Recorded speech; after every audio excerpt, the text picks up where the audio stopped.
Hi, I'm Becky from Crafters Companion, and I'm here to show you our foundation paper piece pad, which we just brought out, which has got the all these little designs down here. So each one of these pads will have 24 pieces in there. That's 4 of each of these 6 designs. You have a toadstool, a bird, a butterfly, a heart, a birdhouse, and also a tulip. In order for you to put those together. It comes with full instructions, and you'll have 4 individual sheets of each of those designs for you to make. So the next one we're going to do is the tulip block. So you'll see here you've got your cutting list all the way down the side, which shows you all the various pieces of fabric and the sizes that you need to cut them at. It'll also show you the other sort of key tools that you might need, and the fabric that you'll need if you're going to follow the same sort of design as we've got here. And it'll have your instructions on there, which go onto the next page, like so. And then you've got your pattern. So this one is slightly different than some of the others because it's quite symmetrical. So you've got block A, which is the left-hand side of the leaves and the stem, and block B, which is the other side, and then you've got block C, which is the main point, which has got the actual tulip face or tulip head in it, and then all the background. So the bit we're going to do at the moment is C, but everything else follows in exactly the same details. So you can see here, these are all the pieces that we're going to be using just to make this section of the block. So this is not including the stem and the leaves and the background below the tulip head. So as usual, we're going to start with the first piece, which is the number 1. So this is C1, and this is my piece of fabric for C1. So I want to make sure that it's going to completely cover all the edges with a 1/4 inch seam allowance. So I'm going to flip my pattern over the other way, and I'm going to use a little glue pen. So this is much easier to use glue pen for the small pieces because it's quite difficult to get the needle or the pin in to secure everything when you've got small pieces. So I've just put a little bit of glue all the way around those sort of sides, as it were. And I'm going to place my piece of fabric. So we're going to start, we've already put our piece of fabric under C1, we're going to then use our piece of fabric for C2. So we're going to take our pattern and we're going to fold it over along that line. You can use a ruler if you need to, like so. And then we're going to use a 1/4 inch ruler to mark that out, and then just trim it with our rotary cutter. So I'm using my ruler here. I've got my edge here, and then I've got a little marking here, which is a 1/4 inch along.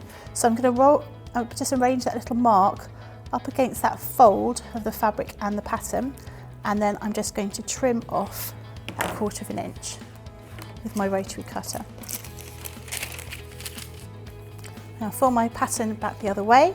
I'm going to take my piece of fabric, which is related to C2, and I'm going to place that piece of fabric up against the cut edge that we've just done of the fabric, which is C1.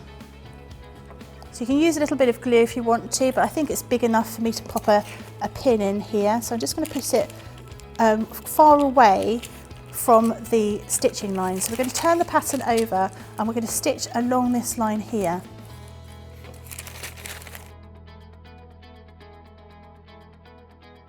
I'm just going to be trimming my threads as I go because sometimes it can get a little bit messy. So then we're going to take your piece of fabric and we're going to fold it over, and I'm just going to finger press that there. And then we're going to flip the pattern over and we're going to go to C3. So that is the little shape here. So again, we're going to fold the paper pattern over, and along that line between C2 or C1 and C3. We use our ruler again and trim, so we've just got a 1/4 inch for our seam allowance there. We're going to take the piece of fabric for C3, we're going to line it up, so in exactly the same way as we did for the previous piece of fabric.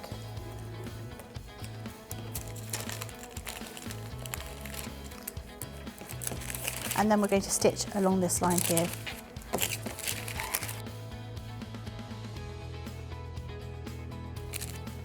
And then just finger press that piece across like that. And we're going to continue in exactly the same way.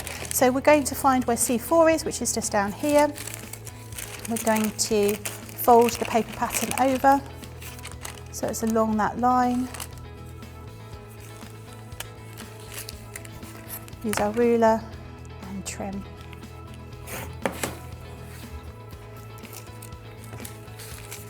Match up the piece of fabric which relates to C4.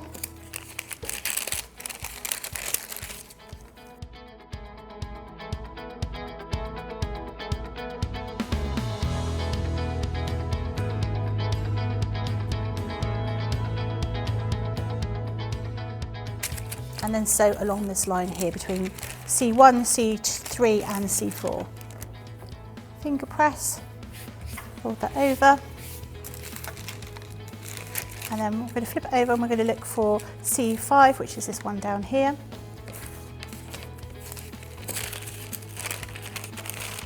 So we're just going to find that line on the paper pattern.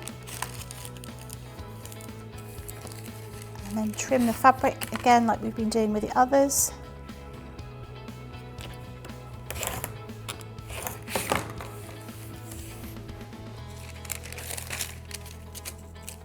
So we're going to keep on adding in exactly the same way.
So you can see now you've got your tulip face, tulip head, and then you've got all the background around it, but it's not nice and straight because we've obviously got all these pieces of fabric sitting around the outside. Now if we turn it around the other way, you can see how it should look, so it'd be a nice sort of rectangle. So all we're going to do is we're going to trim around the edge. So where you've got this little dotted line, I've cut almost to that dotted line. If you cut your pattern out just beyond that, you could then trim the paper pattern at the same time. But I'm just going to trim that little edge off with my ruler and my rotary cutter.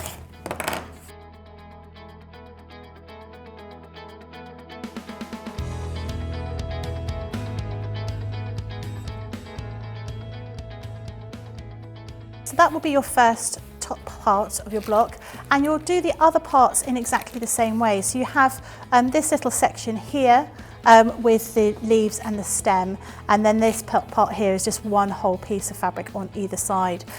Then you would take those pieces and you will put them right sides together and you will stitch them along this line here. So if I flip this over, you can see how that pattern looks. So you've got this section down here, and you can see it's just been joined in the middle like that, and you just need to tear off the paper once you're finished, You may find that when you get down to these little points down here, the paper may not peel off very well. You just need to use a little pair of tweezers just to get those last little pieces of paper out. And then your block will be finished. And here we have our finished block, this beautiful flower, which you can use for corners of your quilts or popping onto other projects. And this has been made using our new foundation paper piecing pad from Crafter's Companion.